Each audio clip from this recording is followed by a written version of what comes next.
At the fifth sum, I buy a TV for rupees 10,000 and sell it at a profit 20%. How much money do I get for? 10,000க்கு ஒரு TV வாங்கினேன், அதை 20% ப்ராஃபிட்டுக்கு விற்றுருக்கேன். அப்போ எவ்வளோ ரூபாய்க்கு விற்றுருக்கணும்? அப்போ அவங்க காஸ்ட் ப்ரைஸ் கொடுத்துட்டாங்க, ப்ராஃபிட் பர்சன்ட் கொடுத்துட்டாங்க. நம்ம வந்து எஸ்பி அதாவது செல்லிங் ப்ரைஸ் கண்டுபிடிக்கணும். ஓகேவா? இப்போ cost price 10,000, profit percent 20%, selling price நம்ம கண்டுபிடிக்கணும். இப்போது ஃபஸ்ட்டு 20% ப்ராஃபிட் எவ்வளோன்னு கண்டுபிடிப்போம். ஆக்சுவல் அமௌண்ட் இது தான் 10,000 தான் நமக்கு வந்து ஆக்சுவல் அமௌண்ட். அப்போ 20%க்கு 20/100ன்னு எழுதலாம். இன்டு சிபி, இதுதான் profit.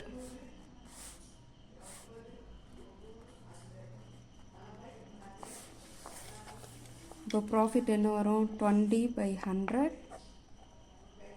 into 10,000.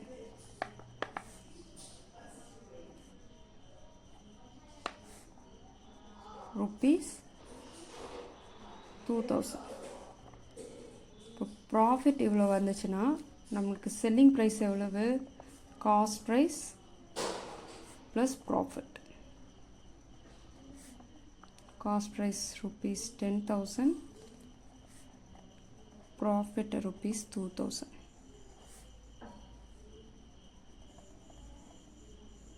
12,000.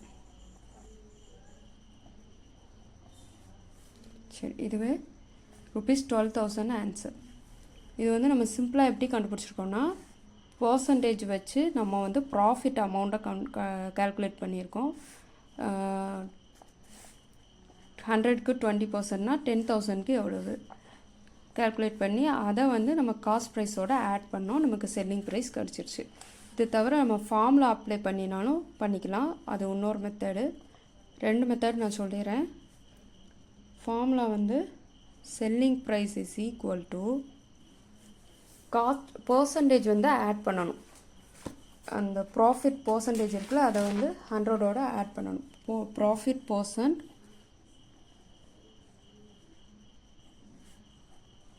plus 100 divided by 100 into CP. இதுதான் ஃபார்முலா. இது போட்டிங்கன்னா ஈஸியாக கால்குலேட் பண்ணிடலாம். Profit percentage 20 plus 100 by 100 into CP. இப்போ 120 by 100 into CP வந்து 10,000. அதே ஆன்சர் rupees 12,000.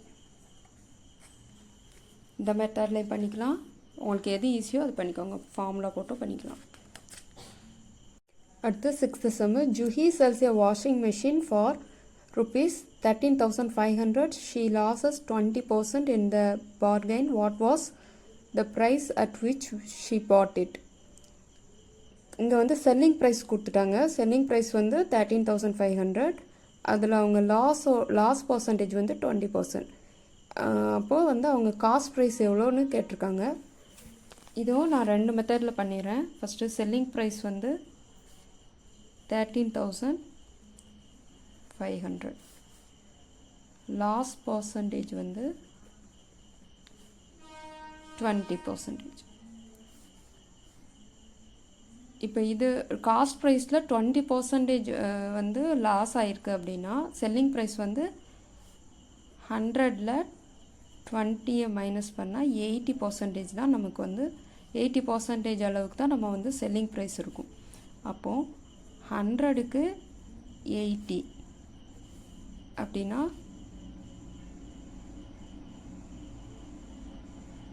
இது வந்து செல்லிங் ஃபுல் அமௌண்ட்டாக இருக்கணும். 100க்கு 80K நம்ம சிபி வந்து ஃபுல் அமௌண்ட்டு காஸ்ட் ப்ரைஸ். அதில் 80% தான் நமக்கு வந்து எஸ்பி இருக்கணும். ஏன்னா 20% வந்து லாஸ் ஆயிடுச்சு. புரியுதா? நல்லா கவனிங்க. 20% லாஸில் வந்து அவங்க விற்றுருக்காங்க. அப்போ செல்லிங் ப்ரைஸ் வந்து எப்படி இருக்கும்? அந்த நம்ம வாங்கின ரேட்லேருந்து 20% லாஸில் இருக்குன்னா அது வந்து 80% அளவு தான் அந்த ரேட் இருக்கும் செல்லிங் ப்ரைஸ். புரியுதா? அப்போ நம்ம காஸ்ட் ப்ரைஸுக்கு 80% எவ்வளவோ அதுதான் செல்லிங் ப்ரைஸாக இருக்கும். புரியுதா? 80/100 இன்ட்டு சிபி நமக்கு தெரியாது, செல்லிங் ப்ரைஸும் தெரியும், ₹13,500. இப்போ நம்ம சிபி இங்கே வச்சுட்டு 13,500 என்று இங்கே வரும்போது 100/80 ஆயிரும்.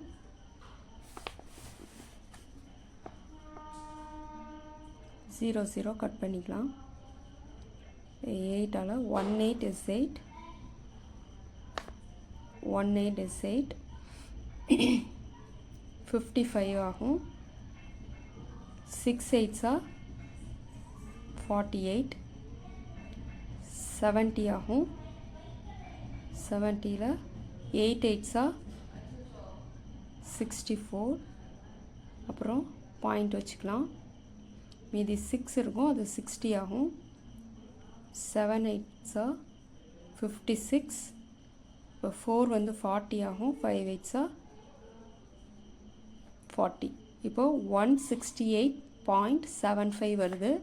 அதை 100ஆல் மல்டிப்ளை பண்ணும்போது 2 டிஜிட் தள்ளி போயிடும் பாயிண்ட்டு. அப்போது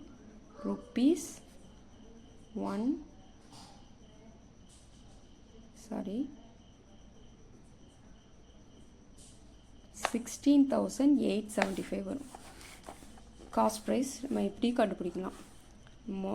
காஸ்ட் ப்ரைஸோட 80% தான் நம்மளோட செல்லிங் ப்ரைஸ் வரும். ஏன்னா 20% லாஸ் ஆகிறதுனால 80% தான் வரும். அதை வச்சு இந்த ஒரு ஃபார்முலா மேக் பண்ணியாச்சு.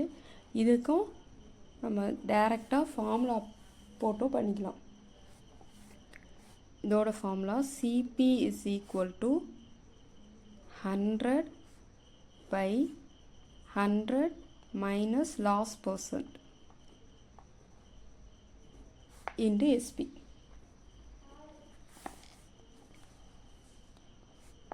100/100 minus 20 into SP வந்து 13,500. அதே தான் 100/80 into 13,500. அதே கால்குலேஷன் தான்.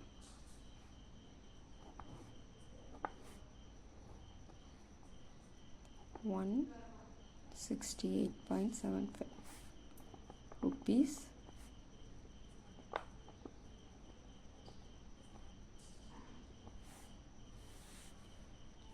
இது டைரெக்டாக ஃபார்முலா அப்ளை பண்ணுறது. இதை நம்ம வந்து கால்குலேட் பண்ணி போடுறது. 2 மெத்தடும் இங்கே பண்ணிக்கலாம்.